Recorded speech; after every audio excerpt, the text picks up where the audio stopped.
السلام علیکم فرینڈز، کیا حال چال ہیں آپ سب کے؟ امید ہے خیریت سے ہوں گے۔ میں ہوں احسان رضا اور آج میں موجود ہوں اپنے گاؤں ڈسٹرکٹ جنگ کے ایک قصبے شاہجیونا کے ساتھ۔ ایک اور چھوٹا سا دیہاتی علاقہ ہے رتہ خورد، وہاں میں اپنے گھر میں موجود ہوں اور اللہ کا شکر ہے کہ پہلے کے نسبت پانی کا لیول بہت کم ہو چکا ہے۔ یہ اگر آپ دیکھیں تو یہ یہاں تک یہ جو گیلی جگہ ہے یہاں پانی موجود تھا اور اب پانی کا لیول اس سے بہت کم ہو چکا ہے، مطلب یہاں تک پہنچ چکا ہے۔ ابھی بھی آج بھی میں نے سنا ہے کہ شاید 4 سے 5 لاکھ کیوسک پانی سٹل آئے گا۔ یہ میرا گھر ہے اور پانی یہ بالکل سین کے اندر تک تھا کل، اور اب کافی اس کا لیول نیچے جا چکا ہے۔ اگر یہ ہم نے کوشش کی تھی سیلاب سے پہلے یہاں پہ کچھ بند دینے کی، لیکن اس کا کوئی فائدہ نہیں ہوا کیونکہ پانی اتنا زیادہ تھا۔ یہ وہ جگہ ہے جو میں نے ایک دفعہ پہلے بھی اپنے ولاگ میں دکھائی تھی، جہاں پہ پیسے وغیرہ باندھا کرتے تھے۔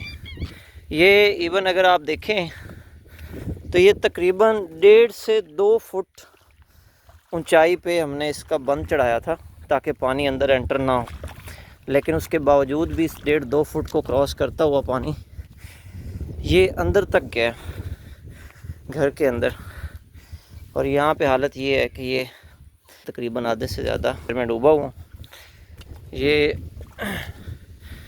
اندر کی سائٹ ہے جہاں پہ ہم نے مشین لگائی ہوئی تھی، اور اللہ کا کرم ہے کہ جو ہے وہ پانی واپس ہٹ کے، ادروائز اگر آپ دیکھیں نا یہ میرے گھر کی دیواریں ساری ان میں دراڑیں آ چکی ہیں پانی کی وجہ سے، یعنی کہ یوں سمجھ لے کہ اگر تھوڑا سا پانی کا بہاؤ اور رہتا تو شاید یہ گر چکی ہوتی۔ یہاں بھی سیم سچویشن ہے، اس سائڈ پہ بھی دراڑ آ چکی ہے۔ تھوڑا سا ڈرا سہما ہوا بھی ہوں کیونکہ سیلاب میں بہہ کے بہت زیادہ سانپ آئے ہیں، ایون جو ہے وہ کسی بھی جگہ پہ جانا ابھی بھی خطرے سے خالی نہیں ہے۔ یہ تو وہ سائڈز ہیں جہاں سے پانی تھوڑا کم ہو گیا کیونکہ تھوڑا اونچی جگہ تھی اور پانی کا مزید آنے کا خطرہ بھی ہے۔ لیکن ایک چیز میں آپ لوگوں کو بتاتا چلوں، میں تقریباً دوسرے دن سے یہاں گاؤں میں ہوں، میں نے ارد گرد کے باقی علاقے بھی وزٹ کیے ہیں۔ یقین کریں کوئی حکومتی امداد نہیں ہے، کوئی بندہ نہیں ہے کہ جو کیمپ دے لوگوں کو رہنے کے لیے۔ لوگ 2 دن کھلے آسمان کے نیچے بارش میں پڑے رہے ہیں، کسی کے پاس کچھ کھانے کو نہیں ہے، کچھ پینے کو نہیں ہے۔ اپنی مدد آپ کے تحت لوگ جو ہے، آج میں نے بھی جتنا میرے سے ہو سکتا تھا میں نے 3 دیگیں بنوائی ہیں کھانے کی، اپنے گھر والوں کو بھی اور باقی جو ایریے کے لوگ تھے ان کو دیا۔ خطرہ یہ ہے کہ کیونکہ جب بھی سیلاب آتا ہے، لاسٹ ٹائم بھی ایسے ہی ہوا تھا 2014 میں، کہ ایون درختوں کے اوپر سانپ چڑھے ہوئے ملے تھے اور بعد میں کئی لوگوں کو انہوں نے نقصان بھی پہنچایا۔ بہرحال بہت محتاط ہو کے چلنا پڑتا ہے کیونکہ ویسے تو اللہ پاک اپنی حفظ و امان میں رکھے سب کو، لیکن اس دفعہ خود میرا ایک ریلیٹیو مجھے بتا رہا تھا کہ اس نے یہ سامنے دیکھ رہے ہیں، یہ توڑی جو ہے نا وہ اکٹھی کر کے رکھی ہوتی ہے، ہم اپنی لینگویج میں اس کو دھڑ بولتے ہیں۔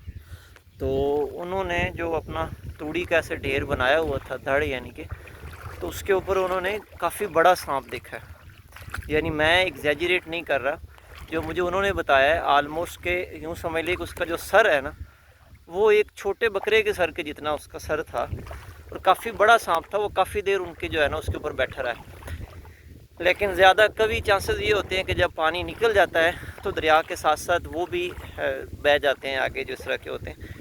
بہرحال پھر بھی احتیاط بہت ضروری ہے۔ یہاں پہ اس سائڈ پہ یہ کافی بڑی جو تھی جوار کی فصل، اس کے اندر پانی سارا پانی میں ڈوبی ہوئی ہے۔ یہ دھان کی فصل آلموسٹ اب اس میں سے وہ سٹا نکلنے والا تھا، یہ ڈوبی ہوئی ہے۔ تھوڑا خطرہ یہ بھی ہوتا ہے کہ پانی کے اندر ویسے سانپ کی سپیڈ بھی بہت زیادہ ہوتی ہے اور چانسز کافی زیادہ ہوتے ہیں۔ یہ بھی میرے سامنے سے یہ آپ کو جو جگہ نظر آ رہی ہے نا، یہاں سے یہ پانی تھوڑا گدلا نظر آ رہا ہے۔ ابھی اس سائڈ پہ بھی ایک بھاگا ہے یہاں سے میرے سامنے، میں کیپچر نہیں کر سکا، کہیں چھپ گیا بہت جلدی میں جو ہے نا۔ ہاں بہرحال گورنمنٹ کی طرف سے تاحال یقین کریں کوئی فیسلٹی کسی کو نہیں ملی، ایون کہ ریسکیو بوٹ بھی یہاں کوئی نہیں تھی۔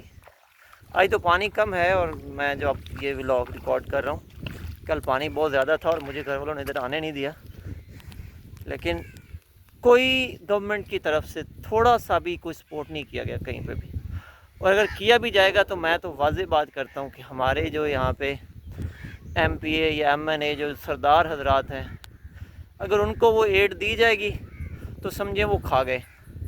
ابھی بھی آج مجھے کسی نے بتایا کہ بھائی وہاں پہ انہوں نے کیمپ لگایا ہے، ہمارے یہاں رتے میں سردار ہیں، لیکن وہاں جا کے دیکھنے پہ ملا کہ کیا کوئی کیمپ شیمپ نہیں، کچھ بھی نہیں، کوئی کھانا نہیں کسی کو دیا گیا، پانی دیا گیا کسی کو، کچھ رہنے کے لیے نہیں دیا گیا، ہر بندہ بے یار و مددگار۔ یہ سارے گھر سنسان ہیں، کسی گھر میں کوئی اس وقت رہ نہیں رہا، یہاں پہ سارے نکلے ہوئے ہیں یہاں سے، لوگ اپنی بھینسیں لے گئے ہیں، لوگوں کی فصلیں تباہ ہوئی، یہ چارہ جو ہے وہ جوار مکئی وغیرہ لوگوں نے کاشت کی ہوئی تھی وہ لوگوں کی تباہ ہوئی ہے۔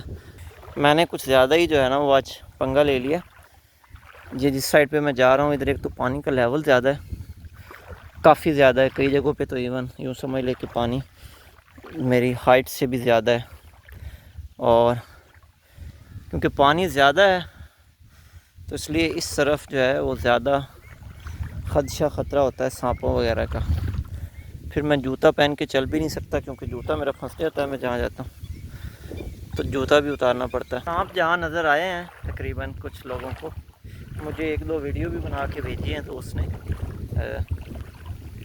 اور کئی جگہ پہ ایسے تھا کہ وجہ یہ ہوتی ہے کہ جب سیلاب آتا ہے نا تو سانپ ویسے بھی زیادہ دیر پانی کے اندر نہیں رہتے، تو وہ مسلسل پانی پانی پانی پانی ہوتا ہے تو وہ تھک جاتے ہیں، تو ان کو کہیں پہ بھی کوئی سپورٹ ملتی ہے، کوئی درخت ملتا ہے، کوئی ان کو انسان کوئی جانور ملتا ہے تو اس کے ساتھ چپک جاتے ہیں۔ بیسیکلی وہ اس وقت وہ ہارم کرنے کے لیے یا حملہ کرنے کے لیے نہیں بھاگ رہے ہوتے، ہر چیز اپنے آپ کو بچانے کے لیے آ رہی ہوتی ہے۔ بہرحال اس کے نیچر ہے کہ جب وہ آپ کے پاس آئے گا تو ضرور آپ کو ڈس لے گا۔ تو میں اللہ نہ کرے ہمارے سامنے کوئی آئے تو میں آپ کو دکھاتا ہوں سارا جو یہاں پہ جس سائڈ پہ گھر بھی گرے ہیں میرے کچھ ریلیٹیوز کے۔ یہاں پہ ریسکیو کا حال یہ ہے کہ کل ایک شخص جس کا نام شاید آپ لوگوں نے نیوز سنی ہو، نیک محمد تھا، رمانہ کاسٹ سے تعلق رکھتے ہیں، بزرگ آدمی ہیں، تقریباً 65 ایئر ایج ہے ان کی، میں فوٹو بھی ساتھ پیسٹ کر رہا ہوں ویڈیو میں۔ تو وہ بیچارے ایک بچے کو ریسکیو کرتے ہوئے، یعنی ریسکیو کے نہ ہونے کی وجہ سے وہ خود بچے کو ریسکیو کرنے گئے ہیں، اور بچہ تو ریسکیو ہو گیا، اللہ نے شاید اس کی زندگی لکھی تھی، لیکن وہ بیچارے خود وہ نیک محمد رمانہ صاحب پانی میں ڈوب گئے اور خالق کی حقیقی سزا ملے، اور ان کی لاش بھی پورے 24 گھنٹے کے بعد آج ملی ہے، اور اللہ پاک ان کو جوار رحمت میں جگہ دے۔ شہادت کا درجہ ہے میرے خیال سے، کیونکہ کسی کی جان بچاتے ہوئے اپنی جان گنوا دی انہوں نے، لیکن یہاں پہ بھی جہاں اللہ کی مرضی تو یہی ہے کہ اس کی لکھی تھی اور اس نے اللہ کے پاس پہنچنا تھا اس طریقے سے، لیکن پھر بھی یہاں انتظامیہ کا آپ دیکھیں حال کہ کوئی وہاں پہ ریسکیو کا کوئی سسٹم تھا ہی نہیں۔ یہاں پہ اتنا زیادہ پانی تھا، یعنی کہ جس جگہ پہ وہ ڈوبے ہیں وہ ایک میدان تھا، وہاں پہ کبڈی ہوتی تھی، تو اس کبڈی کے میدان میں وہ پانی اتنا زیادہ بھر گیا کہ یوں سمجھ لے کہ تقریباً کوئی 15 سے 20 فٹ کی گہرائی تھی۔ وہاں پہ وہ خود ریسکیو کرنے گئے ہیں لیکن خود تو نہیں بچ سکے، اور وہ لڑکا جس کو انہوں نے ریسکیو کیا ہے وہ بچ گیا۔ اگین اللہ سے دعا ہے کہ وہ متاثرین کو اس مشکل گھڑی سے نکالے اور ان کی غیبی مدد کرے، اور ان تمام لوگوں سے اپیل ہے جو ہیلپ کرنا چاہتے ہیں سیلاب زدگان کی، تو خدا را خود کریں، گورنمنٹ کے ہاتھ کچھ نہ دیں، کیونکہ میں نے یہاں پہ رہ کے دیکھ لیا ہے۔ اگر آپ لوگ خود بھی نیوز سنیں گے تو آپ کو سب سے زیادہ جہاں پہ دیہات ڈوبے ہیں جو چناب کی زد میں آئے ہیں، تو آپ یہاں سے اندازہ لگا لیں کہ کتنا زیادہ نقصان ہوا ہوگا. اور میں خود دریائے چناب کے پاس کے کنارے پہ ہی ہوں. کوئی ریلیف نہیں ہے، کوئی امدادی کیمپ نہیں ہے. یقین کریں کہ پورے کوئی 50 کلومیٹر کے ریڈیس میں 2-4 کیمپ میں نے دیکھے ہیں، وہ بھی لوکل لوگوں نے لگائے ہوئے ہیں، چھوٹی موٹی آرگنائزیشنز نے لگائے ہوئے ہیں. کوئی گورنمنٹ کی طرف سے ایک ریسکیو بوٹ تک نہیں دی گئی یہاں پہ. آج تو یہ پانی چلو اللہ کی مدد ہے کہ خود بخود ہی کم ہو گیا، ادروائز کوئی یہاں پہ لائف سیونگ میئرز نہیں ہے. بہرحال انشاءاللہ ملتے ہیں نیکسٹ ویڈیو میں، تب تک کے لیے اجازت دیجیے. اللہ حافظ.